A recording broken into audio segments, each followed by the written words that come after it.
नमस्कार। आज हम बात करने वाले हैं सूचना विज्ञान यानी इंफॉर्मेशन साइंस के इतिहास के एक बहुत ही अहम चैप्टर के बारे में। एक ऐसी कहानी जो आज भी हमारी जिंदगी का हिस्सा है, भले ही हमें पता ना हो। जी हाँ, हम बात कर रहे हैं एफआईडी की, यानी international federation for information and documentation. एक ऐसा ऑर्गेनाइजेशन जिसकी कहानी जितनी दिलचस्प है उतनी ही महत्वपूर्ण भी। तो पहला सवाल तो यही उठता है कि आखिर ये एफआईडी था क्या।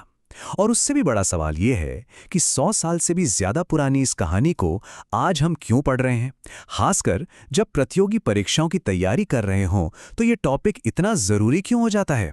चलिए इन्हीं सवालों के जवाब ढूंढते हैं। आज की हमारी चर्चा कुछ इस तरह आगे बढ़ेगी। हम शुरुआत करेंगे 1895 के ब्रिसेल्स से, जहां इस सब की नींव रखी गई थी। फिर हम देखेंगे कि समय के साथ इसकी पहचान कैसे बदली।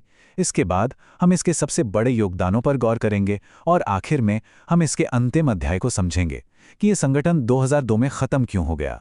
तो चलिए समय में थोड़ा पीछे चलते हैं। साल है 1895 और जगह है ब्रसल्स।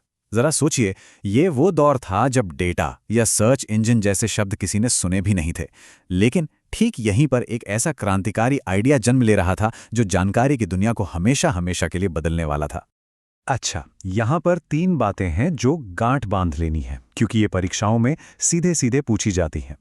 पहली, तारीख 12 सितंबर 1895। दूसरी, जगह ब्रुसेल्स, बेल्जियम। और तीसरी, इसका असली यानी पहला नाम इंटरनेशनल इंस्टीट्यूट ऑफ बिब्लियोग्राफी, या शॉर्ट में कहें तो आईआईबी। अब इस बड़े विजन के पीछे थे दो बहुत ही कमाल के लोग।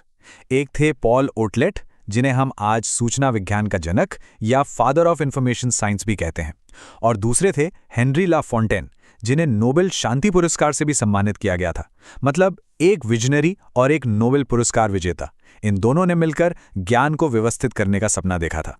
और उनका सपना क्या था? देखिए, आज की भाषा में कहें तो वो बिना कंप्यूटर के गूगल बनाना चाहते थे। उनका लक्ष्य था कि दुनिया में प्रकाशित ज्ञान का हर एक अंश, हर किताब, हर आर्टिकल, हर रिसर्च पेपर, सबको एक ही जगह पर कैटलॉग किया जाए।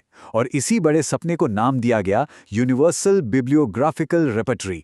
देखिए, कोई भी संगठन हमेशा एक जैसा नहीं रहता। समय के साथ उसमें बदलाव आते हैं, और एफआईडी के साथ भी ठीक यही हुआ। जैसे जैसे दुनिया बदली, इस संगठन की पहचान, इसका नाम और यहाँ तक कि इसका पता भी बदल गया। तो चलिए इसके विकास के सफर को देखते हैं। साल 1934 में एक और बड़ा बदलाव हुआ। संगठन ने अपना घर बदल लिया। शुरुआत ब्रुसेल से हुई थी, लेकिन अब इसका नया हेडक्वार्टर नीदरलैंड्स के द हेग में था। तो ये तारीख और ये नई जगह दोनों ही बहुत जरूरी हैं। कहते हैं नाम में क्या रखा है, लेकिन यहाँ तो पूरी कहानी ही इसके बदलते नामों में छिपी है। देखिए, 1931 में ये आईडी बन गया, फिर 1937 में इसे वो नाम मिला जिससे ये सबसे ज्यादा जाना गया, एफआईडी। और फिर 1988 में एक छोटा सा लेकिन बहुत ही महत्वपूर्ण शब्द जोड़ा गया, इंफॉर्मेशन। ये बदलाव साफ दिखाता है कि संगठन का फोकस अब सिर्फ डॉक्यूमेंट से बढ़कर इंफॉर्मेशन तक पहुंच गया था। अब बात करते हैं उस चीज की जिसने एफआईडी को इतिहास में हमेशा के लिए अमर कर दिया। जी हाँ, इसके वो योगदान जो आज भी हमारे काम आ रहे हैं। चलिए देखते हैं वो क्या थे। अगर एफआईडी को किसी एक चीज के लिए याद किया जाता है तो वो है यूडीसी, यानी यूनिवर्सल डेसिमल क्लासिफिकेशन। ये सिर्फ कोई नंबरिंग सिस्टम नहीं था, बल्कि ये ज्ञान के विशाल समंदर को व्यवस्थित करने का एक क्रांतिकारी तरीका था। इसने दुनिया भर की लाइब्रेरियों की तस्वीर ही बदल कर रख दी।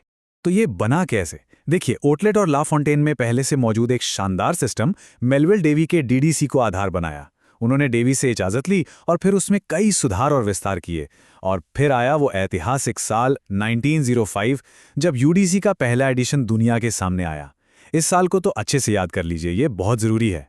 और इसमें कोई शक भी नहीं है, यूडीसी की सफलता ने एफआईडी को सूचना विज्ञान के इतिहास में एक बहुत ऊंचा दर्जा दिया। ये संगठन का सबसे बड़ा मील का पत्थर माना जाता है। लेकिन एफआईडी की कहानी सिर्फ यूडीसी पर खत्म नहीं होती।